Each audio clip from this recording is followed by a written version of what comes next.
Hello students, in today's class we are going to discuss listening section 1 or part 1. In the class before this, I had given you a general introduction of listening and explained to you what to do and what not to do, what to focus on listening. So the basics of listening were explained in the class before this. Today we're going to pick on in this individual section.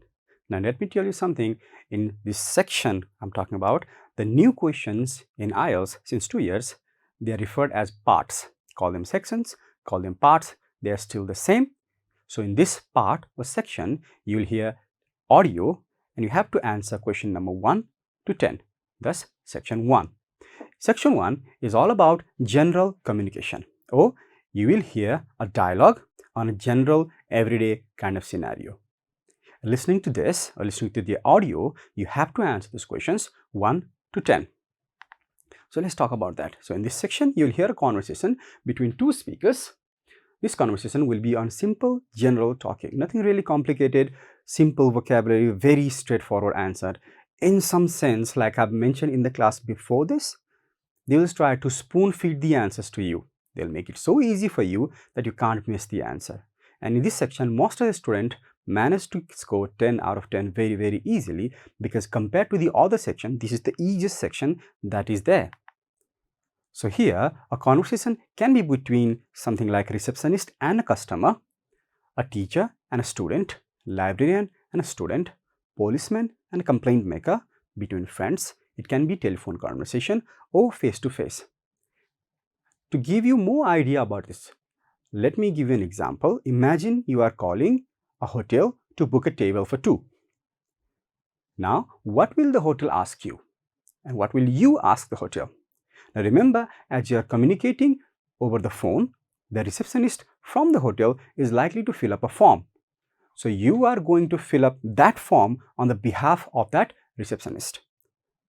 So you might ask that particular receptionist something like location of the hotel, any facilities, any services, particular price of menu or dish, any specialties or any special, and you will be asked by the receptionist following information such as your name, your telephone number, your address, how many people, right? Any special dietary requirements, any special plans such as birthdays or things like that, occasion.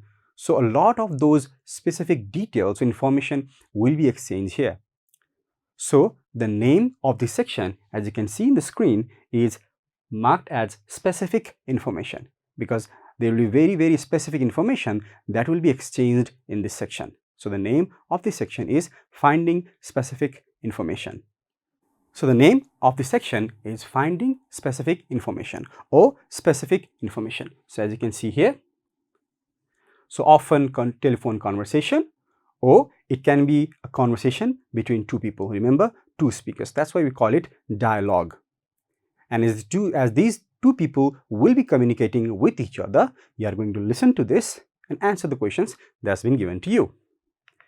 So you should concentrate on specific details. Remember, I was telling you about calling a hotel and booking a room or booking a table. What kind of information would be exchanged? So you will be focusing on things like name, age, telephone number, specific time and date, specific venue, specific elements, certain events, code numbers, etc. So you see very particular, very specific information will be exchanged here. If you look at the answers later on, as you do this section, you will see most of the answers will be very particular information. So let's talk a little bit about time management before we jump fully into the section. If you really want to ace your listening, you need to be very careful with time management. Remember, the real threat or real risk in your listening module is not considering the fact that time moves on and it doesn't wait for you. You don't have control over it. So you cannot afford to lose your focus even for a fraction of a second. You need to know exactly what the audio is, and you need to read the questions in between the sections, maximizing the utilization of time in between sections. So let's talk a little bit about that. How can you better manage time? All the IELTS listening module tests are fairly predictable. in time format. When I say that, what I really mean is there is always a fixed slot of time that is in between the sections, and that is taken before the real exam begins. Before every examination, there is an orientation that goes on for about 1 minute and 30 seconds approximately. In this session, the audio will introduce you to the listening module. So the audio is most likely to say something like, this is IELTS listening examination. You'll hear an audio and you have to answer the questions given to you. After this, you'll get 10 minutes extra to transfer all the answers into a separate answer copy. Listen to the audio because you'll hear the audio only once. So something like that. If you really want to listen to that and you want to get familiar with that, you can go to YouTube right now, play any listening module question and you'll hear the same orientation. But on the day of examination, utilize that 1 minute 30 seconds very wisely. So what you need to do, during that time, open your question booklet and start reading the question. As we have already established in the former classes, the listening modules go on increasing level of difficulty. Section 1 is the easiest section that you're going to do, whereas section 4 will be the most challenging section that will be there. So what you need to do, you need to prioritize reading section 3 and 4 more than anything else. So during that orientation round, open the question booklet, because now once the orientation begins and once the audio starts, the examiners will allow you to touch the question paper. So now you can get the question paper, open it up, take a pencil in your hand and start reading questions in section 3 and 4. 1 minute 30 seconds is more than enough for you to read questions in section 3 and 4. Once you've done that, then the real exam begins. And as individual sections start, the audio will announce section 1. Here's a conversation between this and this, A and B. Now you have half a minute to read questions 1 to 5. Something like that. So they will give you time to read questions in section 1. During that time, read the questions in section 1. Often, this time is broken. The audio might announce, now you have time to read questions 1 to 5. And once you reach number 5, the audio will again announce, now look at questions 6 to 10. During this time, you are going to read 6 to 10. But as you finish or as you complete that section 1, the audio will now announce, now you have half a minute to check your answers. During this time, I would strongly advise you to go to section 2 and start reading section 2. Because you do remember that at the end of the test, you will have 10 minutes extra where you can check your answers later on. Only use this time, half a second, to go back to same section if you have missed a question and if you still remember the answers, and you can go and guess the answers that you have missed. Otherwise, go to section 2. Read the questions in section 2. Now, when the audio moves to section 2, the audio is going to announce, now look at questions 11 to 20. You have time to read 11 to 20 again. So, you'll be reading section 2 twice. Once you finish section 2, the audio will again announce that is the end of section 2. Now you have half a minute to check your answers. During this time, go to section 3 and start reading questions in section 3. So on and so forth. If you go on that format, remember you will be reading section 1 once, section 2 twice, section 3 and 4 3 times. The key to success in listening is by familiarizing yourself with the question. You need to familiarize yourself with the question as much as possible. So what you're doing is you are maximizing the utilization of time in between sections and during the orientation round, which will make it comfortable for you to write the answers. And as the audio is playing, you wouldn't be focusing on the question so much. And remember, in the former class, I have told you that you need to underline the keywords within the question. So as you read the question, you will be underlining those keywords within the question. And the next time you read it, you're going to read that keyword again. The more you're familiar with those keywords and the question, the easier it becomes, because as the audio is playing, now you don't need to waste time looking at the question and getting distracted by it. You already know what is there. You need to switch on your selective hearing, as I've been saying in the former classes.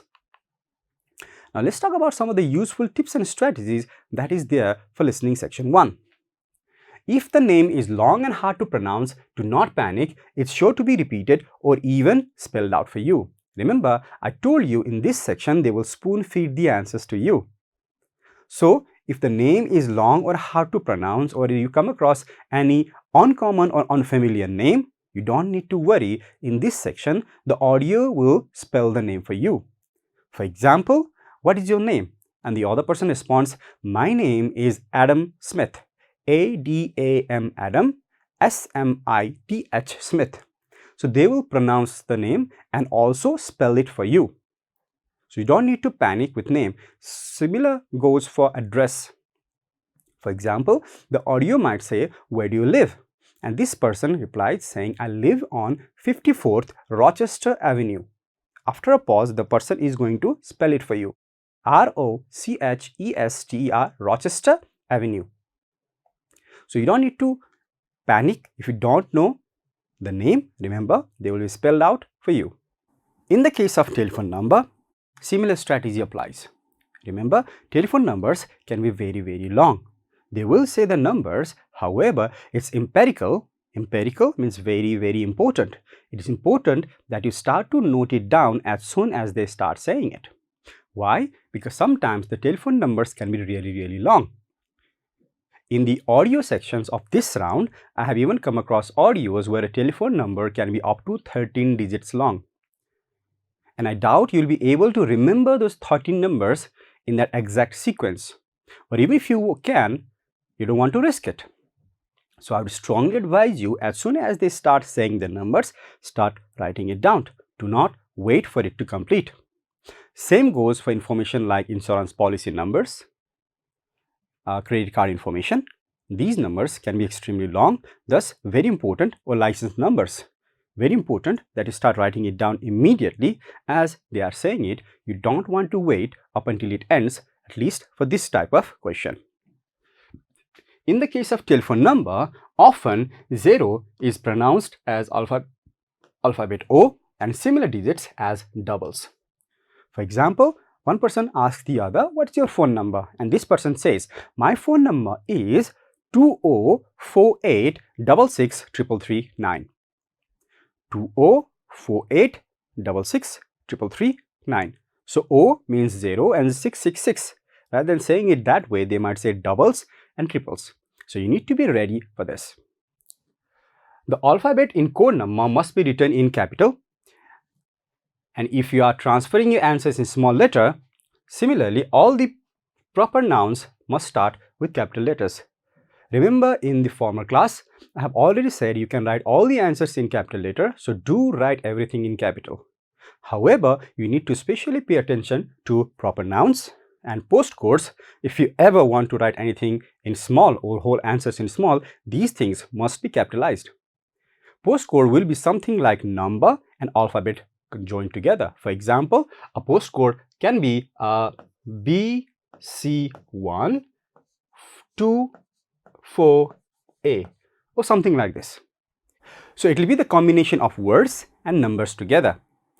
And these numbers and words has to be written precisely, where these words should be always in capital.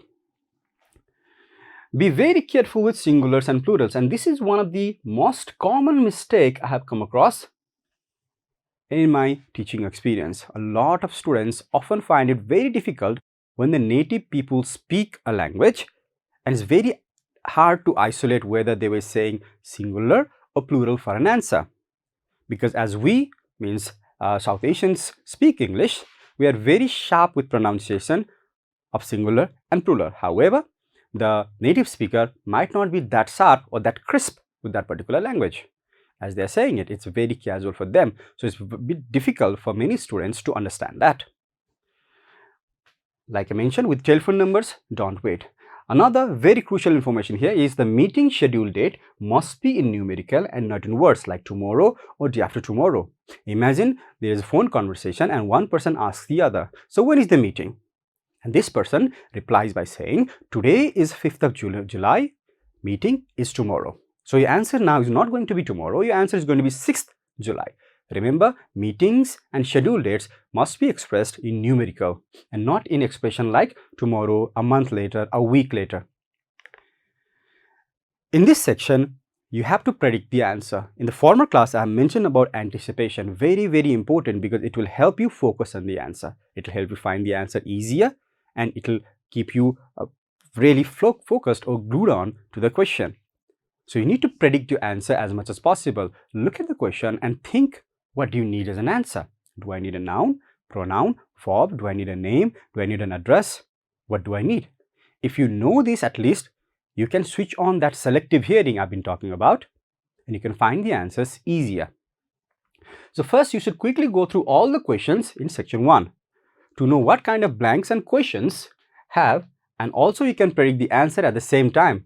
For speculating the answer, you can carefully look at the grammar aspect, whether the answer should be a singular word or a plural word, whether the number is asked or the question is a word, or should be written it in a blank. What should be written here? For example, if the question says first name, so I know my answer is going to be a word and a person's name.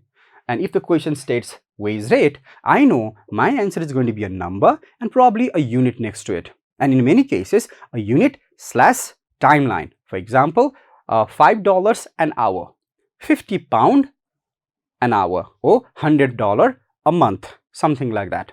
So a timeline and a unit might be there. But again, this is entirely dependent upon the question because some questions might have a unit next to it. We are going to talk about that later in the other sections also.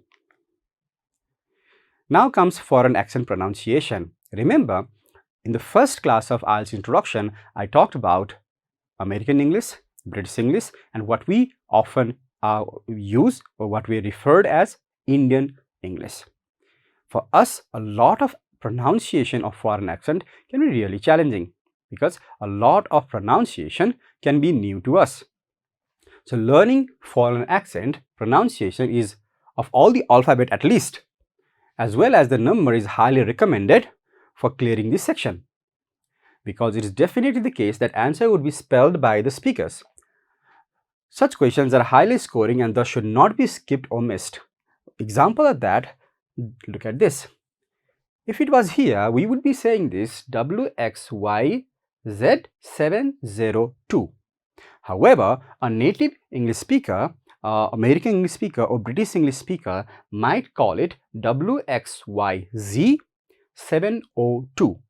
So pronunciation of words and numbers can be slightly different than what we are really familiar with. Phone number 1654078. So this is how they would pronounce it, and you need to be familiar with these pronunciation. Remember Z. Quite frequently, I get asked by the student, how can I identify this G against this G? It sounds the same. It does sound the same, and I can understand the confusion. But remember, when this G is being pronounced, the G is harder. Z. This G is softer. G. You'll be able to isolate it in that way. But again, IELTS will try to avoid questions like that where you have two Z's together because it can be very confusing, especially to South Asian students. So let's talk about another part of it, carefully finding the answer. In this section, the speaker is most likely to change an answer. So you need to be very, very attentive to the audio. Most of the time, what students often do is as they find an answer, they'll start writing that answer and they'll completely become oblivious, means unaware. Remember, oblivious means unaware. So they'll be oblivious to what's going on in the audio. And without them noticing, the audio might actually skip or change the direction or give you a completely another answer. So they can change an answer in section 1. At least one answer is likely to be changed in section 1. So although you are writing a particular answer, you need to focus on the audio also and don't ignore it. So the speaker is very likely to change the answer. It is extremely important that you pay attention to the audio in order to listen it thoroughly. Candidates often make a mistake here by listening only the first word and not paying attention to the entire conversation afterwards. So keep in mind that you have to quickly write down the answer and listen carefully later, as well as to see whether the speaker changes the answer or not. So let's look at an example. Mike, I'd like to know the time where you'll be available to receive a call. Sarah, I'm usually available Monday in the afternoon at 2 p.m. So you are writing Monday at 2 p.m. But the audio now says, oh wait, but this time I have some work outside the town, so I would be available on Tuesday. So now the answer has been changed to Tuesday. You might have written Monday here, but that's a wrong answer. Another example, a person calls the other and asks, when is the meeting tomorrow? And this person says, can we meet at 5 o'clock tomorrow in the office? Oh wait, I have to do something that time. Can you meet me an hour later? So the answer just changed to 6. So that kind of changes are usual in section 1. So as you write the answer, keep your ears open for the audio that's going on, because answers might change. Avoid silly mistake. Now, needless to say, small mistakes count big in your IELTS. So, although this is the simplest section of IELTS listening module, student may still make silly mistake. One of the common mistake is to write down a unit where it's already written or miss the unit where you actually need it. So, you need to be very careful about the unit. For example, let's see if the question says pay rate and I have a dollar sign already there in the question. I need to write the number as an answer, what the audio says. On the contrary, if the question has pay rate and the unit sign is missing in my question, then I need to write the unit sign there. If I do vice versa, I will not score marks. Why? Because if the dollar sign is already there and I'm writing $20 here, it's a wrong answer because these dollars signs are now double. Similarly, if I just write number here, then I'm missing a unit. But all of this really depends upon the table, as this kind of question will be done in the format of table. Look at the table, how all the answers are done, and follow the same format. Remember, very important here, because quite often students ask me this question. It can be confusing for some statement or some answers. For example, how do I write time? Should I write 5 o'clock or should I write 5 or should I write 5? What should I write? It all depends upon the question itself. Look at the incomplete blank and then look at the complete part of the question. Somewhere down in the box you will see time written. Follow the same style into your answer. How they have written time is exactly how you should be writing time on that table. Remember, you are filling that table on somebody's behalf. So how that person has written that time or unit or anything else, you should copy. Meters, kilometers, seconds. So those are some of the examples for what I'm talking about here. Time, 2 hours. So you write 2 here because hours is already given there. But when you have time and then blank, then you write 2 hours or 2 hours. Remember, a number written as a number or spelled is still counted as a number. But be very careful with numbers with conjunction in between. 256. You wrote 256. That's fine. If you spelled it and if you start writing it in words, 256, fine. But by mistake, if you write 256 and the question doesn't allow a word there, then your answer can be wrong. So here, I would like to say, just be lazy with it or casual with it and try writing the numbers as numbers itself rather than trying to spell it there. Right? Spelling, talking about it, if you spell your answer wrong, you don't get the marks. But as you are writing your answer on the question paper, don't worry about the spelling. Not a big thing. However, when you are transferring your answer to that separate answer copy, you need to focus on your spelling. If your answer is spelled incorrect, you don't get marks. So your spelling needs to be proper. Now, a lot of you might have problems spelling. And one thing I can advise you is, as you are practicing, for example, writing, or you're doing writing, put a grammar checking app in your laptop or screen or mobile phone. There are certain apps which will notify you where you have made a spelling mistake, and that will tell you what the correct spelling should be, because you need to be notified or you need to be told by something, at least on an app, so you can fix your spelling and learn. because you need to check your spelling like that, or at least you want to type an article or something like that, or if you want to practice IELTS writing tests, you can do it in your laptop and have an app that is going to check your spelling for you. Microsoft Word might have that, and if you use that, you will see the correct spelling, or at least you will know where you have made a mistake, thus knowing how to fix it. But you need to work with your spelling. So remember, wrong spelling will not give you any marks, so you need to fix that. Don't worry about the spelling when you are listening, because you don't have time to focus on those. But at later, when you have that 10 minutes to transfer that answer, then think about the spelling. Recheck all of your answers to make sure that you have spelled everything correctly. Writing letters and words. Now, if you get a multiple choice question, we often refer to this as MCQ. You have to write down letter as well as numbers, sometimes I, double I, triple I, as an answer. But remember, the questions will usually say write A, B, C, D as an answer, or write I to IV as an answer. But the content, they are not the answer. You have to select for choice. So here, your answer is A, but by mistake, if you wrote apple, then you will not score it. Why? Because the answer is not apple. The question says write A, B, C, D as an answer. A, B, C, or D. These are the 4 options, not the content. So focus on that. Look at the question and what does the question say. Similarly, banana or pineapple, there might be a wrong answer. Why? Because the question might say write A, B, C, D, or the options as an answer. If the answer is B, you must write B. Right? You don't need to put the hyphen there. Just to explain this, I have written, but if you write, let's say, the word banana, then your answer is going to be wrong. So numbers. Remember, a number doesn't matter where you have written it as a number or spell it out, it's still technically a number. But I would not risk it and just write numbers as numbers itself. Another important factor here, a hyphenated word.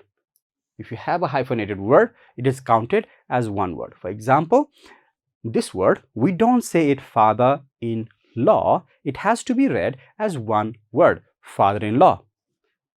Full-time. There is no pause in between these 2 words. So when you hear an audio in listening module and you hear words that are rolling together without a pause in between, most likely they have a dash there. This kind of question are a bit uncommon, but still a possibility. So if you have a hyphen in between, remember they are technically one word. So that was the theory part of your part 1. Now let's look at the video and audio of part 1. So this is your typical task 1 or part 1 question. And I'm going to guide you through the answer, and I'm going to tell you how to find answers here, what to do, what to avoid. And I'm also going to explain to you the things I have just said in the real screen here. So behind me on my screen, you can see a screen of part 1 question. So this is what your part 1 question looks like. And before you even attempt a question, remember I told you, read the question and familiarize yourself with the question as much as possible. You also need to predict the answers. So how can you do that? Let's look at it. Here I have a question, but my question says write no more than 3 words. This is very important, and I often tell my students underline the instructions like this. This is very important because you might miss it, and by mistake if you write 4 words as an answer, then that answer is incorrect. So you need to pay attention to those things. A lot of students do underline this.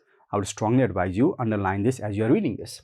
Now, class schedule. Now remember we call it schedule, but a British English speaker might call it schedule.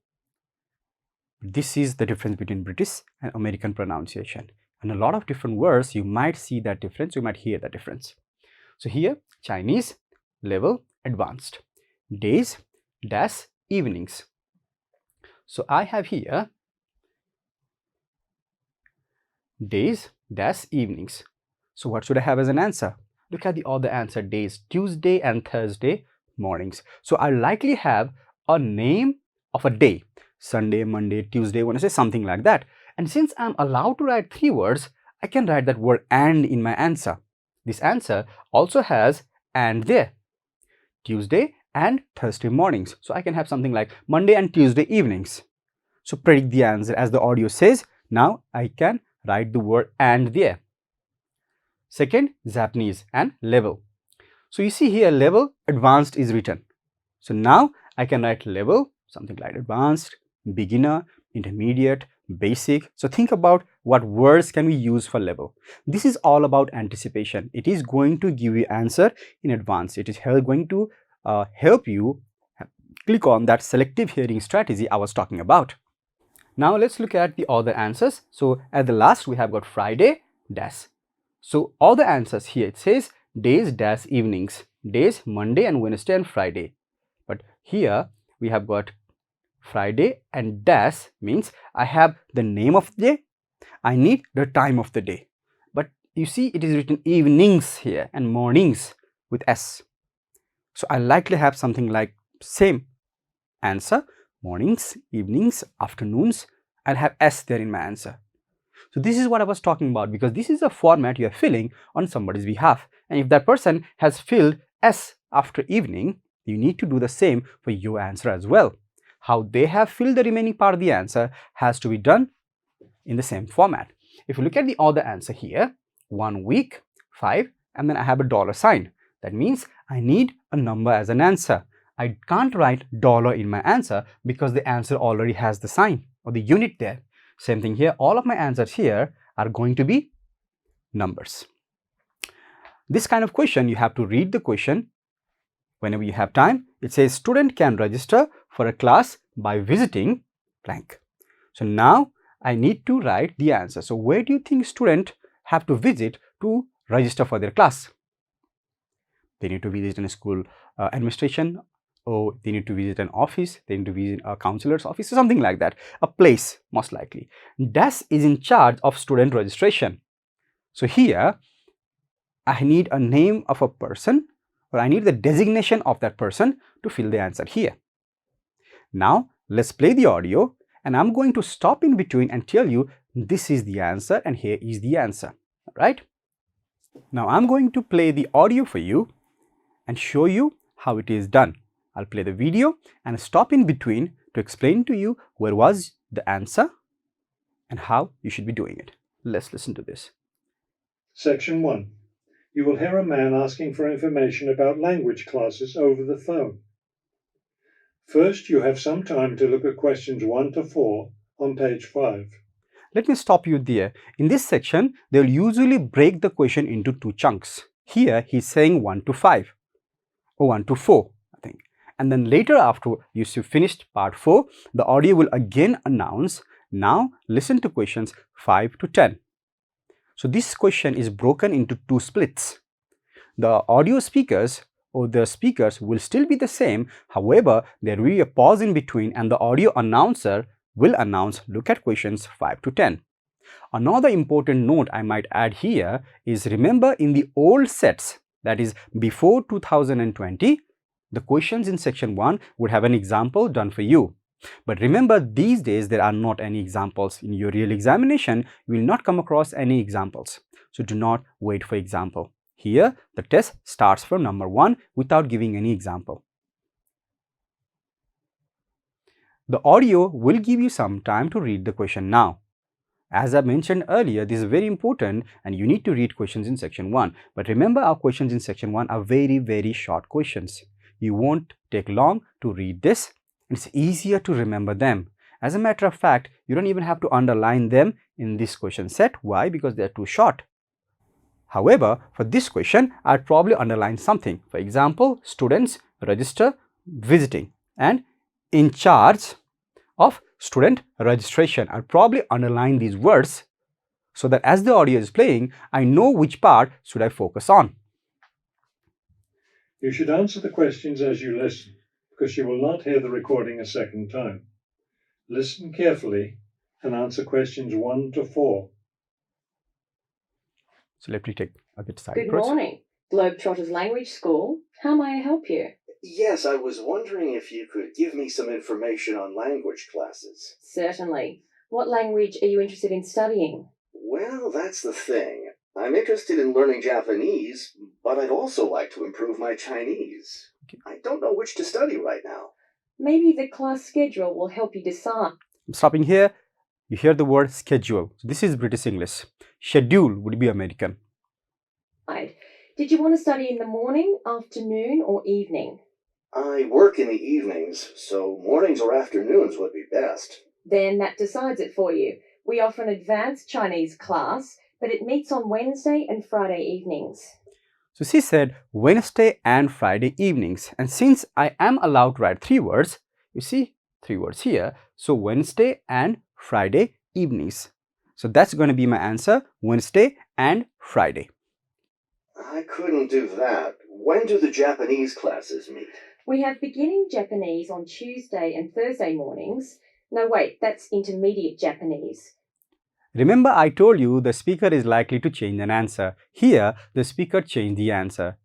If you paid attention, she said we have beginning Japanese on Tuesday and Thursday mornings. So you were busy writing beginning, but she said no, wait, that's intermediate. So this is how they changed the answer.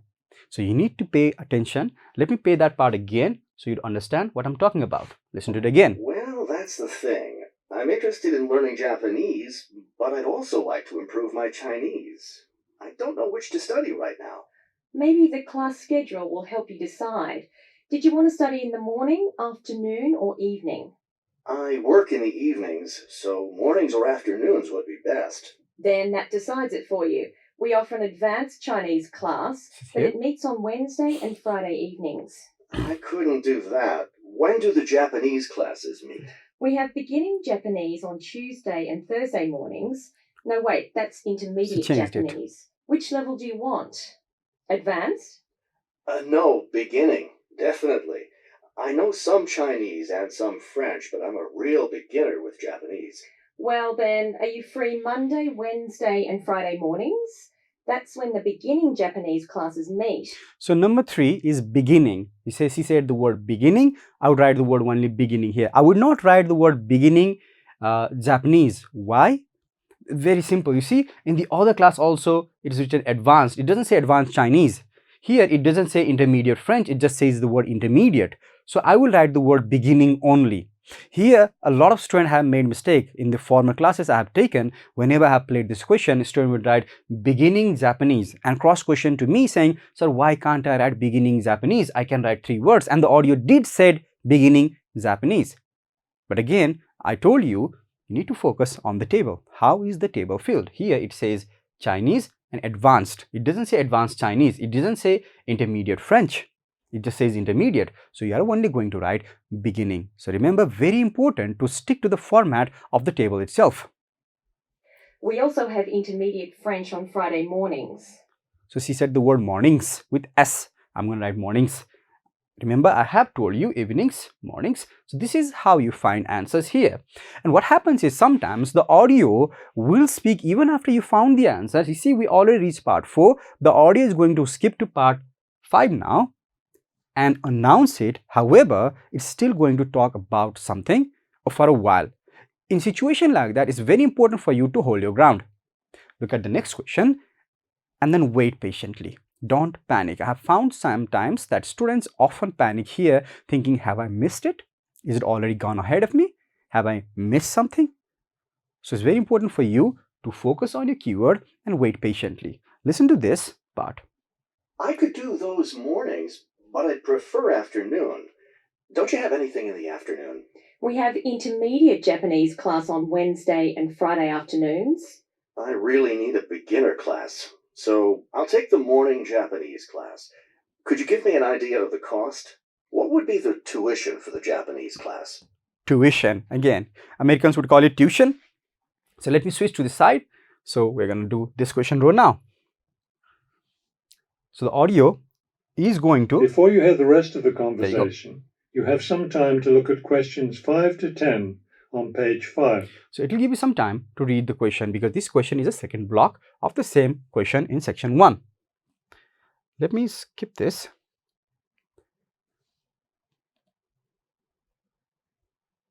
Answer questions 5 to 10. Okay.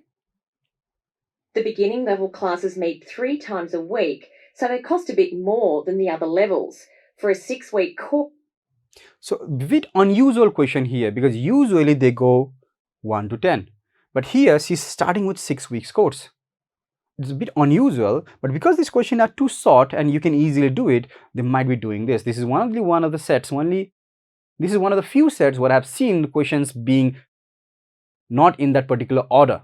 Okay, so here, listen to this again. Would be $575. That's a bit steep. If it's hard for you to pay, Listen to this again. the beginning level classes meet 3 times a week, so they cost a bit more than the other levels. For a 6-week course, the cost would be $575. So my answer is going to be 575 because the dollar sign is already there. So for number 7, I'm going to write 575. That's a bit steep. If it's hard, That's a bit steep. It's a British expression to say it's slightly expensive. It's very common for British for you to people pay to that say that. much, you could sign up for just 4 weeks of class and pay $410. So that will be 410, Or you could pay for 1 week at a time at $125 a week. 125. That comes out to be much more expensive once you add up all the weeks. That's true. You can save money by registering for 2 levels together. For example, pay for your beginning and intermediate classes now, and you'll get 12 weeks of class for just $1,050. So that will be 1050, right? The dollar sign is already there. So this is a bit unusual question, like I told you, because it starts with 6 weeks and then goes to 4 and then 1 and then comes to 12. Bit unusual again. It's not a bad deal, but I can't come up with that much money at once. I'll just pay for the 6-week course. Fine. That class begins next week, so you need to register right away. So here one more thing. Although the question block had changed, but the audio announced look at question 5 to 10. So although the block changed, they are not going to announce again or give you more extra time. You have to immediately move. Once you finish number 8, you have to immediately move to number 9 and start doing number 9. So now she is talking about registering. Can't I register over the phone? No, I'm sorry, we don't take phone registrations. What you'll need to do is visit the school office today or tomorrow. So visit school office, 2 words, and I can write up to 3 words here. So I'm going to write the word school office. Bring a check for the tuition and a photo ID. Is that all? Yes, we'll give you a registration form to complete, or you can save time by visiting our website and This is a common mistake I have often found students making right here. She said by visiting the school website. But remember, students are not registering by visiting the website. They are visiting the website to download the form. Go ahead, stop this video and rewind a little ahead of time and play for yourself, and you'll find out that she's saying we need to register by visiting the school office, or the students can download the application form by visiting the website. downloading the form there. Complete it and bring it into the office with your check. Great. I'll stop by this afternoon. Fine. When you arrive, ask for Mr. Lindsay. He's in charge of student registration. Remember I told you about names. And if you remember, I told you names will be pronounced and spelled for you. She said Mr. Lindsay. How do you spell that? Listen to this. I'm sorry, Mr. Who? Mr. Lindsay, spelled Lindsay. Thank you for your help. Thank you. We'll look forward to seeing you in class. So that is a typical example of section 1 or part 1. So few things, just remember. 1, the answers will be all proper nouns or specific information. 2, the answers, if it is a name or address, it will be spelled for you. The speaker is likely to change one answer at least. So you need to focus on that. So these are some of the unique things about section 1. The answers being specific information, the answers being changed, at least one answer being changed, and the name and address will be spelled for you. Don't panic in section 1. This is the easiest section 1 and you need to practice this a lot. I will usually advise students to practice about 25 to 30 sets of listening before thinking of an examination. By then, you'll start to realize how the examiner or how the speaker leads you into the answer, what you should do, what you should avoid, what to focus on, and what to ignore. So with practice, this is going to come to you. So that is the end of section 1. In the next class, we're going to talk about section 2. Thank you so much.